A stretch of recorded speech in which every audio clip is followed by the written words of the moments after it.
Good afternoon, everybody. This is Boysen Hodgson. I'm the Communications and Marketing Director for the Mankind Project USA.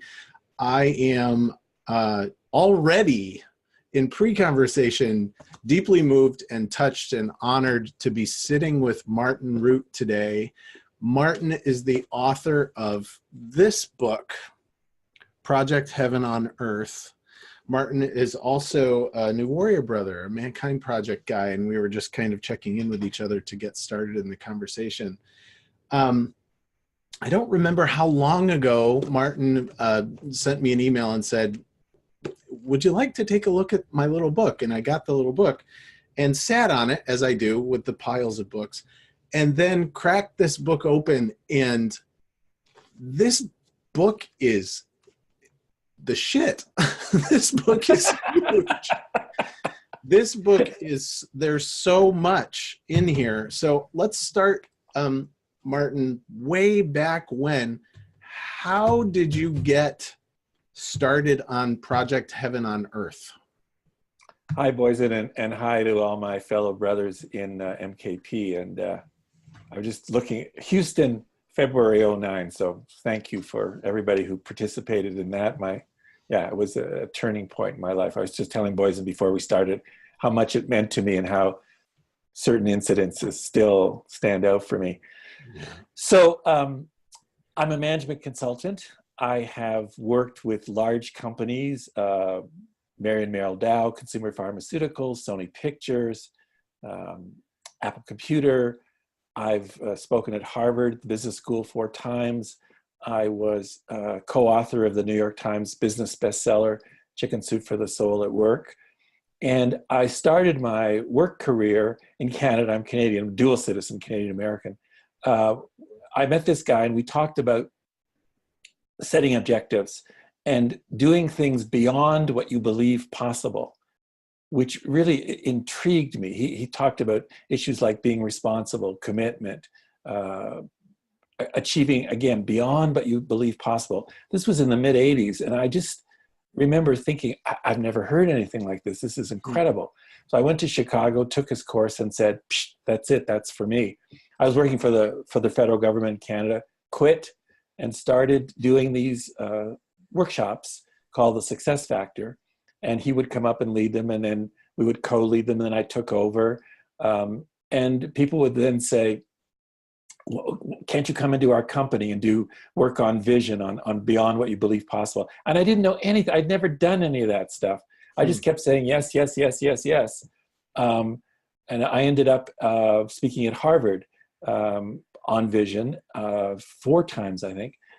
That was really a highlight of my career. And then I went to Hong Kong, spoke there on vision, came back, went into a funk, boys, and I didn't know what that was about. It was like tongue and groove, and the 2 pieces of wood were separated. And I went to an Augustinian monastery. I'm Jewish, but I went there. That's another story. And had an epiphany experience and decided that I wanted to talk about spirituality and work. And people kept saying, no, you can't talk about that. People will think you're proselytizing. Which wasn't true for me. I went to Los Angeles, talked to friends there, all of whom said, go for it. And that was another turning point in my life when I saw that I had to follow what was true in my heart and soul and not look at what the external world said was okay to do or not. And so I was one of the leaders in opening the conversation about spirituality and work, not from a particular I know what spirituality is and you don't, which would never work, but really as an inquiry, as if you would like to talk about spirituality and work, let me give you some ways in that could work for you. I helped set up a center for spirituality and work, the first one in a business school in Canada at the Sobey School of Business at St. Mary's University in Halifax. That was a world first that influenced the conversation, because what I was interested in is how can we bring this conversation about spirituality into the workplace in a way that was respectful and useful. I did that for about 20 years. And then I was doing this interview. I'm now in Santa Fe. I was doing a workshop here, or leading speaking at a conference, and on spirituality work. And I was in the green room before thinking, and I thought, if every business in the world is spiritual, is that what you want? And I said, no. If we can transform business and have it take its rightful place in the world, then we could transform the world. And then this thought popped into my head: you mean heaven on earth? And I thought, oh my God, you can't say that. And then I thought, well, why not? I mean, I could talk to you about hell on earth. That's a permissible conversation. Right. We see those every day. Why can't I talk about heaven on earth? And so I began this inquiry, and I would go around asking people, so what is heaven on earth for you? What is heaven on earth for you? I didn't have an idea what it was for me, but I wanted to, again, open this conversation and make it permissible and safe for us to discuss the kind of world that we deeply yearn for. And my language for that is heaven on earth. Thank you. This book, yeah. Let's go to the 3 questions next, because right. I think that's maybe the seg into the book. Yeah. Yeah. So I went around asking people, tell me about heaven on earth. Tell me about heaven on earth. And after many years of doing that, I distilled the answers down into 3 questions, which form the heart of this book. And what I'd love to do, can I ask you the 3 questions now? Yes. And then have you answer. And brothers, when you're listening, I'd love you to just pause the video and ask the same question. You can go onto my website, projectheavenonearth.com, and the questions are there, and there's a free course that gives you the questions. All right, but let's go into the questions. Good. And then I want to talk to you about the structure of the questions and why I've done them the way I have. All right, so question 1, Boysen. Yeah. Recall a time when you experienced heaven on earth. What was going on?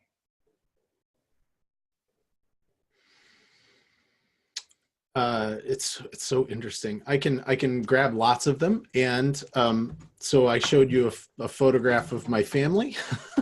You did. I showed you this photograph of my family, and there was a warrior brother and his family were staying at our house for the weekend, and he's a photographer, and took us out onto the back porch, and there we all were. This was about 1.5 years ago. And so what was happening? I was open-hearted. I was seeing my children as the beautiful creatures that they are. I was connected with my wife in kind of a gratitude space about how far we had come. I was connected to community, connected to my Mankind Project community through having a brother in the house and all of that. And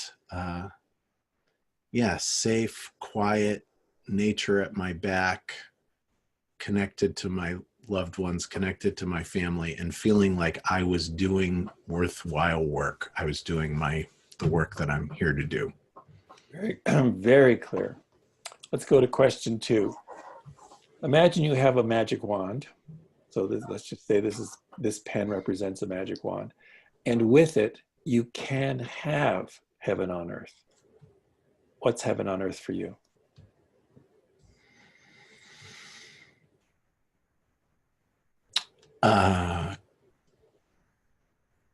Community connection. All people able to, people supporting each other to heal, grow, recognize possibilities in the world, people crossing barriers to connect with others, and sacred spaces for that. And the 3rd question, what simple, easy, concrete step will you take in the next 24 hours to have more of that?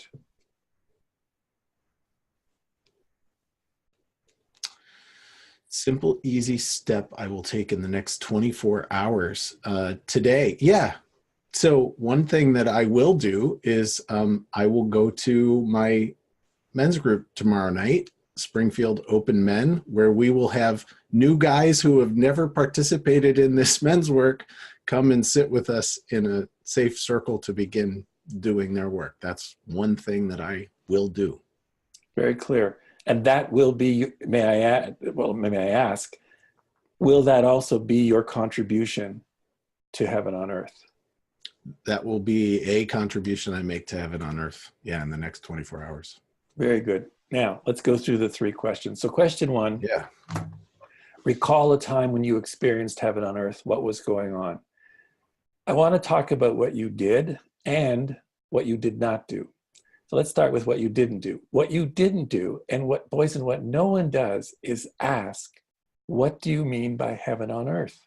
Beautiful. Yeah. Nobody says that. People do what you did, which is answer the question.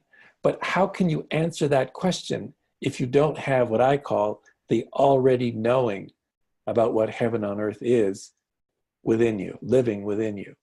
You went right to that scene, back porch, fellow brother, family, love, light, nature, bang. I mean, I was there. I was there.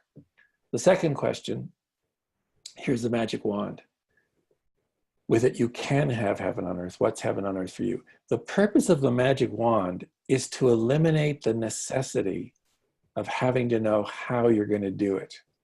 And if you don't have to know how, you can go purely and powerfully into the what, which you did. Community, you defined it all, and then you did something really interesting. You synthesized it all down into sacred space. That's the essence of it for you. I didn't tell you what that is. Right. You told you what that is. And then the third question, what simple, easy, concrete step will you take in the next 24 hours? The reason for that question is I don't want to just leave it at question 2. I want to have you actually engage now within the next 24 hours to begin to consciously move that forward. And your answer could have been one of 2 things, something new that you've never done before, which is a contribution to Heaven on Earth, or something that you're going to do anyway, which is the men's group tomorrow, which again, adding that consciousness of Heaven on Earth to it takes on a whole different dimension. Yeah. So let me just stop there and see if you have comments about those questions and where they got you. Thank you. Yeah. Secret's not a word that I use very frequently, but somehow it popped up in this context today. So that's, I'm noting that just as like, that's interesting. And then the idea of intentionality, me going to men's group tomorrow night with the intention of, this is a contribution that I am going to make to create this, to create Heaven on Earth. Yes. Yeah. That strikes me as powerful. And I have to bring in, like, right away, because it started popping up immediately, Charles Eisenstein. Do you know Charles? I don't know. I know of him. We've never met. We got to get you 2 to meet. We got to get you 2 to meet. His not his most recent book, but his last book was called The More Beautiful World Our Hearts Know Is Possible. Yeah, I had not heard that title, but there it is. And there it is again. And that's going to take us into the whole evolutionary conversation, but I want to reel us back to before we go there. There are the 3 questions. That's how you open the book. I was able to connect, this is a new one. I could answer the question differently if you asked me again. Correct. Which I think is beautiful, feels beautiful to me. And let me say, it's not proselytizing or imposing upon you what Heaven on Earth is, because I don't think that would work. Rather, it's evoking what's already there that you may or may not know. But the point of the evocation is that once it comes to conscious awareness, and as you said, you add the intention to it, now you're a player in this new game. And I want to talk about where that will go. Good. So imagine now we have thousands and thousands of people around the world, which we do, all engaging in, this is my conscious contribution to Heaven on Earth. What we're then doing, Boysen, is changing the story. And let me be more specific about that. 5-10 years ago, we heard a lot of language, the current story is not working, it's not working, we need a new story, we need a new story. Right. But let's say that you're in my relationship is one that doesn't work, and I keep coming to you, Boysen, our relationship doesn't work, we need a new relationship. but I just leave it at that, then it becomes a source of frustration. So we stopped hearing that kind of language. What I'm now saying is, look, what I'm proposing is naming this new story as we are experiencing and co-creating heaven on earth. That's what the name of the new story for what it means to be a human and what it means to be humanity. This project works both at the individual level and at the collective global human family level, both. And it says we're naming the story. And the story is we're experiencing in this moment heaven on earth, and we're co-creating, I with myself, I with another, I with others, we, this new story. And so that we can start looking for it. And when it shows up, we celebrate it. When it doesn't show up, we go, great, this is a hell on earth. We need to clean this up. Mm-hmm. And it doesn't impose. So it's not imposed from the outside. It originates, which brings us, Mankind Project work. Where does my mission come from? My mission emerges from me. My mission emerges from a vision that I want to hold. And that's the kind of, keeping that in front of me as I go. It's a yearning, it's a longing, it's a deep longing of the soul. And I don't mean this disrespectfully, I too thought that heaven on earth was a vision. And then the more I heard people speak in terms of answering the three questions, the more I said, nah, it's deeper than that. It's soul speak, it's essence speak, it's divine speak, it's divinity speaking from within. Something about heaven on earth gets to a place within you that's so deep and so profound and gives you safe permission to just bring that out and go, okay, I get it, I'm in. Thank you. So we've been kind of touching on the personal level, right? That first step is asking those questions. So now take us into the next step of the book. So, and I have a page marked that kind of goes from the beginning, the gateways. Take us to the gateways. So the gateways, I literally just opened the book to that page. There you go. So here's what happens. When you ask those questions over and over and over again, what you begin to see are patterns of answers. And it suddenly dawned on me, wait a minute, I'm hearing these same kinds of answers. So I began to distinguish the answers. And so let me go through what I call the gateways, because the rest of the book goes into those 7 gateways and how you can get in them. So, and I want to make this very clear, they're not in any particular order. Right. I'll explain that later. So one is your inner world. There are people, Boysen, who say, the more heaven on earth I experience within myself, the more it shows up in the world. How do we do that? Mission, purpose, vision, discovering all those things that MKP, dwells on so beautifully.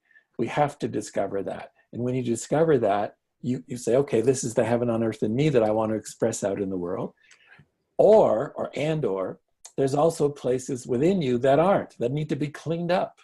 Mm-hmm. And so you go to MKP, you go to therapy, you go to art class, you do what cleans up the stuff. So that's inner. Then there are people who say, well, wait a minute, there's hunger in the world. There's poverty, there's war. Those are more externally based people.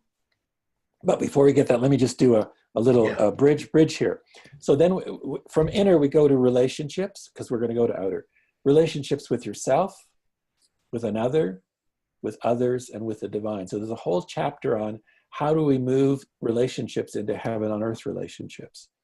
Then we go, and I discovered people have what I called global values. You know those people who say, well, if we have love in the world, if we have harmony, if we have peace, those are deeply held values that those people say, with those values present in the world, we will have heaven on earth. So there's a whole chapter on what those are.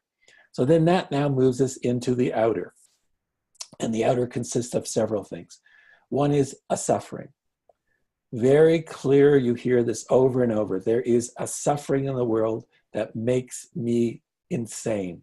Hunger, could be hunger, could be war, could be poverty, illiteracy, slavery. There is what I call a keystone suffering. Mm-hmm. That is, that there's a suffering for you, which is the suffering. And like a keystone in a bridge, if you pull that suffering out, the whole bridge, the whole arch rather of the bridge collapses.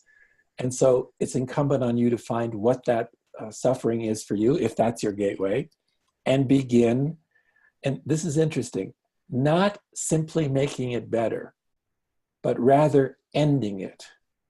That's a real heaven on earth statement. What I've noticed in the last 5-10 years, Boysen, is there's been this increase in books and individuals and groups coming out saying our purpose, the end of poverty, the end of hunger, not making it better, the end of illiteracy.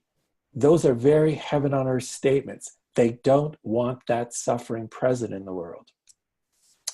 Then I moved into another outer one, which is institutions. What if the purpose of institutions was to help co-create heaven on earth? What if the purpose of religion, the purpose of business, the purpose of science was clearly to help experience and co-create heaven on earth? What would they do in their own organization, for the world, in relationship to other organizations? Then we move into nations. Somebody once said to me, well, what about heaven on earth for my nation? I thought, oh my God, that's brilliant. So there's a whole chapter in which I found people all around the world who talk about heaven on earth for my nation is, and then they answer it. And then the last gateway is heaven on earth this here now. There are those people who say, no, this right here, right now, this is heaven on earth. And our misbelief that it isn't is what keeps us from getting there. So the rest of the book then goes into each of those gateways, and I think pretty creatively to help you find ways that if that gateway speaks to you, that you could find out what your particular project is to help move that gateway forward, rather to use that gateway as your contribution to heaven on earth.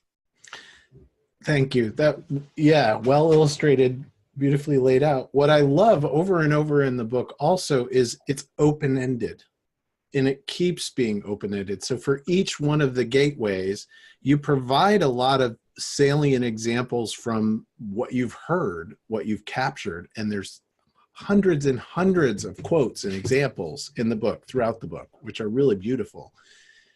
But you never leave it there. There's always at least 4 or 5 empty check boxes and lines. So if I don't see the suffering that resonates for me, there's space for that. If I don't see the institutional impact that resonates for me, there's space for that. If I don't see the internal work that resonates for me, there's space for that through the whole book. So it's beautifully laid out and just packed with psychoactive. Does that term ring a bell for you? Packed with psychoactive stuff. So psychoactive, I read a quote, in 2 days from now, I'm going to, there's that quote again. There is that. And that kind of psychoactive, it's transforming a thought process. It's transforming what's present and real in the world. Yeah. I want to, more than open up the possibility of heaven on earth for you, I want you to really engage with it and discover what your contribution is. And so the book goes at it from, if you think of a diamond with all these different facets, and one or more than one of those facets will strike you and go, that's mine. I'm in. Yeah. And from my heart, soul, from whatever calling is inside of me, right? Keystone, that was something that I'm an old student of architecture from a long time ago. And the other interesting thing about a keystone, when I think about, okay, what's the suffering that I want to go at? There is more force exerted on the keystone than on any other stone in the thing too. So like, it's a high pressure thing. This is not something, I'm not just going to, it's not top knocking off the top brick of a Jenga pile. Good analogy. It's Yeah. going for the one, you know, it's going for that one where the whole thing is just balanced gently on it, right? And Yeah. to reiterate, there is, what I've noticed is there's usually a suffering. If the gateway for you is suffering, there is one that's yours. And you will hear it over and over again. People go, so I say, so say it's hunger. So when hunger's gone in the world, then what? And you can just see them light up. They don't go to another suffering because they just know that all the others will collapse. And it consistently happens. Yeah. Beautiful. Now, where are we going from here? So this So is I the could book. get some examples of what Yes. people are doing. Well, Yeah. let me ask you a question. Say the title of the book, please. Project Heaven on Earth. That's one of the titles. The other title is Project Heaven on Earth. Ah. Yes. Emphasis on the syllable. It's project is the being, Mm-hmm. and project is the doing. Project Heaven on Earth. Nice. So some examples. Or project, as the case may be. What do you mean it's project? Canadian accent. Did I sound like that? No. All right. Process, Yeah. project. Yes. That's right. That's right. So let me give you some examples, and I want to give you an underlying condition here, an underlying foundational issue, and you'll see it in a moment. So there was a woman in Hawaii, and we were talking about heaven on earth, and she said, well, I don't know, what can I do? And I said, well, what do you do? And she grows and teaches people how to grow what are called microgreens, little tiny plants that you grow in 10 days. Then you harvest them and grind them all up and drink them. They're very healthy. So that's what I do. Okay, so what can I do? She came up with the idea, Boysen, of embedding into the end of her email what heaven on earth is for her. So she has 2 statements at the end of every email. She asked the second question, imagine you have a magic wand and with it you can have heaven on earth. What's heaven on earth for you? And then she says, for me, heaven on earth is, and in essence, what she's saying is, it's the reestablishment of the Garden of Eden, which makes total sense for her. Mm-hmm. We had a police officer in Texas who created a 16-page manual called Heaven on Earth for Law Enforcement. A real estate agent in Halifax, Canada, who brought her agents together and said, we're going to end homelessness, because that's what the suffering was that really punched her in the stomach. And she created this program called A Home for Everyone. Each agent in the office donates $100, has agreed to donate $100 off each commission check. They've raised over $200,000. Project's 5 years old. They're getting tremendous publicity, but more importantly, people are coming, groups are coming to them for funding to provide a home for everyone. And they're putting that thought form into Halifax, a home for everyone, a home for everyone, which I thought is brilliant. And then in the summers, my wife and I have a little cottage on Prince Edward Island, which is an island in Canada, but it's also the birthplace of Canada, and it is a province. About 10 years ago, I was leading a workshop there, and this thought popped into my head. Prince Edward Island is Canada's first heaven on earth province. And what? And I dismissed it. And it kept coming back and back. And finally, I declared, I said, okay, Prince Edward Island is Canada's first heaven on earth province. We now have a group of people who have created all kinds of projects. A cafe has a heaven on earth coffee.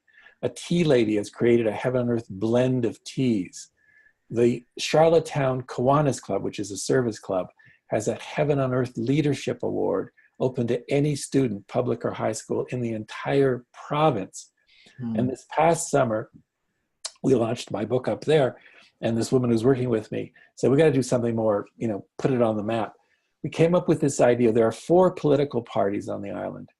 Excuse me. I went and interviewed the leader, all men, of each of those parties, from the left to the right, including the premier, the governor, all of whom spoke about what heaven on earth is for themselves, the world, and the island, and what they were going to do about it. As far as I know, it was a world first. So that's our little laboratory. And it's starting to spread out. The province next door, Nova Scotia, has begun looking at that as well. Nova Scotia is a heaven on earth province. So what's incredible to me is, if we think of Project Heaven on Earth like a piece of metaphorical software. Yes. So I present this new software to you, you download it, you open it up, and you go, oh, okay, there's new possibilities, new opportunities here. But it says, I can't continue unless you give me your content. That's the essence of this. We are establishing, co-creating the new story of what it means to be a human and humanity. And you have a part to play as a man that only you can play. We need that. We want that. Yes, we need that. We want that. You just took us right to men in that statement. So before we got on the phone, you and I were kind of waxing about something going on in the culture, and go back to where we were in that conversation about men. Yeah, and I think it's important to mark when this interview is taking place. It's the beginning of December 2018. Yeah. What I noticed, so I've been working in this field for about 25 years now. The people who got it and who consistently get it instantly have been women. Women, you say the word heaven on earth. I've done workshops, Boysen, in which they just burst into tears. I've had women sobbing, not crying, sobbing, because something has just been released to them. Yeah. And up until recently, I have been saying men are not on board yet. I don't know why, but they're just not. In the last week or two, something has shifted, and I'm now seeing men coming to me wanting to get engaged with this. And it's fascinating. And I take this interview itself as part of that new space that's opening, that men are going, okay, I get it. We need to step up. We want to step up. We need to, but we also want to, and make this world the kind of world we yearn for.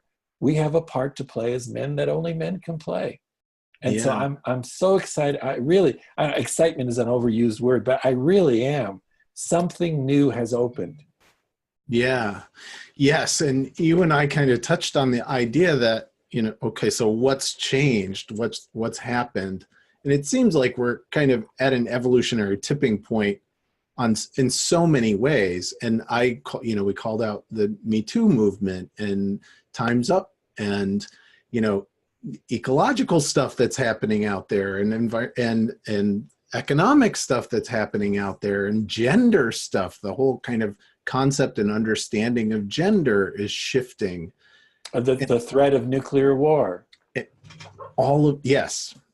Everything. Right? I mean, Marianne Williamson, many years ago, I heard her in a speech. She said, look, the environmental issue, the nuclear issue, those are different than any issues we've had before, because they have the possibility to wipe us all out. Mm-hmm. And we're growing in consciousness. I mean, perhaps that's, I do. I think that's, You're growing. Pardon? We're growing in consciousness, yes. We're growing in consciousness, and I think the need for us to step up in light of those two, amongst other issues, but of those two specifically, yeah.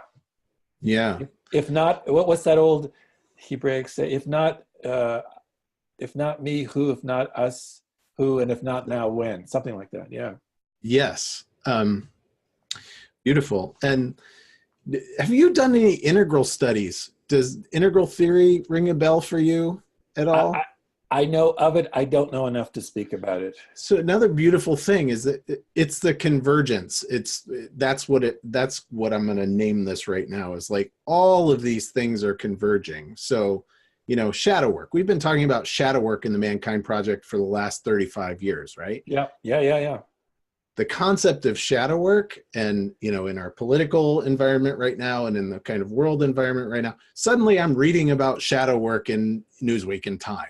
It's there. And what you're expressing in this creation of heaven on earth and what we yearn for, and Charles Eisenstein, with his work, and Russell Brand, who's, his podcast is kind of blowing everybody's mind. It's the same thing. It's all integrative. Integral philosophy, integral theory has this kind of very simple quadrants that's I, we, it, and its. And in your laying out the internal, the relationship, the institution, the national, like, boom, all right there again. And approached from this, what emerges from me. And to men, I think we've spent millennia kind of pretending that we could control the uncertain. But now there's just so much uncertain that, oh, that's not working anymore. So, but what I can follow is that yearning. I can connect with that yearning. Beautifully said. Beautifully said. I mean, I've been thinking about control lately as well. That's very, it's out of control. Not that it ever was, quote, in control. Right. That myth is being shattered. And so what will replace that? And I think you said it beautifully, that yearning coming to the fore and being acted upon in a way that only you can. Yeah. And maybe we've finally gotten to the place for men where it's the Anais Nin quote, right? Where the pain of staying in the bud, it was more painful to stay in the bud than to bloom. And maybe we've reached that point for men. So be it. I love that. The coming out of the chrysalis, the flourish, the blossoming, yeah. Those are words that I use. But I'd forgotten about the chrysalis and the butterfly. Yeah. The strong butterfly, you know, I mean, think of monarch butterflies. They fly from Canada to Mexico and back. Right. An enormous physical achievement. Beauty and strength together. Delicacy and perseverance are the same thing, right? Like that. And we can be that too. We can be that too. So the book is Project Heaven on Earth, or Project Heaven on Earth, from Martin Rutte. This is it. I would love, I want a signed copy now, now that we've gotten through this. And all right, you'll get one. Let's just talk about how MKP might fit into this. How do you see MKP's work fitting with this? And what's an invitation to new warriors for you? I think the invitation is, you have something as a man to contribute to our world, to making our world, our home, safe and nourishing and flourishing. And it's something that perhaps society hasn't said you can do, we can do. Excuse me. But what I'm getting, and literally, now is the time for you to step forward. And to step forward, you recall, boys, and I use the word simple. I didn't finish with one other example I wanted to give you because it's pertinent right now. There is a woman, Elizabeth, in Austria. We were talking about heaven on earth, and she said, oh, I know what heaven on earth for me, the project. And I said, yes, what is it? Austria is a heaven on earth nation. And I went, what? What? Why would you say something like that? And she looked at me and she said, well, because it's simple. And that blew a bank vault door open for me, boys. And because I saw that one of the keys here is, what's your simple? When you discover what your simple is, you'll naturally do it. There's no stress. Oh, well, I can do that. Good, do it. Another example, I was on a webinar once. This woman was talking about violence against women. Well, what can I do, Martin? I've been to the police. I've been to the government. Nothing. What would you do? I said, well, Sue, I don't know your financial situation. You could donate $5,000. You could donate a penny. What difference would a penny make? One of the other women on the call said, hey, wait a minute. What if everybody in your county donated a penny a day to help end violence against women? She went, oh my God. They started a program called Making Change, in which they handed out little jars with a picture of a woman, half her face beaten up, bruised, half her face bright, alive with the light coming out. And they asked people to donate a penny a day for a year or more, but a penny, day by day by day. That turned into $2,500 they raised. They took it, this was in Canada, they took it to the federal government, who gave them $100,000 for each of the subsequent 3 years. Incredible. The point being that, what difference does a penny make? Well, nothing. Not true. What difference does your contribution make? Well, nothing. Not true. You can make a contribution that only you can make. We need that. We need it in the world. And men stepping into this, MKP stepping into this, I think will unleash a tremendous force, for normalizing it. I can come to you and say, Boysen, what are you doing for heaven and earth? And you just answer the question. And you ask me and I answer the question. It's no big deal. I want to normalize it that way. So there are a couple of little plug. Go to my website, projectheavenonearth.com. You can sign up for the free 7-day course. Order the book. It's available globally on Amazon. And I want to ask brothers to order 3 books. You can order 1, but 3. 1 for you, 1 for somebody in your life right now who you know needs this, and 1 for somebody who's going to come into your life who will need it. And one other thing I want to do, which this has just come out in the last little while, it's a new program called The Case for Heaven on Earth. If you buy a case of books or more, 20 books, and send me the receipt, I'll do a 1-hour webinar for you for any group you want. We've just started doing that. I had my first group last week. It was wonderful. There's lots you can do. And let me know what your project is, because I love talking about the projects. On my site, Project Heaven on Earth, there's a section, Our Stories. There's 63 examples of people doing incredible things all around the world to begin making this happen. So there's lots that MKP to do. And it has to be simple for you to do it. If you're overwhelmed, can't do that. Not interested in overwhelm anymore. There was a law passed last night. I don't know if you know that. In every government in the world, people are no longer allowed to be overwhelmed. It's against the law. I gotta go take a nap then, apparently. No, because if you're not allowed to be overwhelmed, you're going to do something or not do something. I want you to do something. Yeah. So thank you. So brothers out there who are living in mission, right? Yeah. So we've got this. We've taken on this mission as men in relationship to other men as new warriors. And to me, this is like, it's an affirmation, an acknowledgement, a call to action, to just take a next step toward my mission and toward heaven on earth. So Martin, thank you for spending some time with me today. And this will be written up. I'll have links to the book on there. And I look forward to speaking with you again. Thank you, Boysen, so much.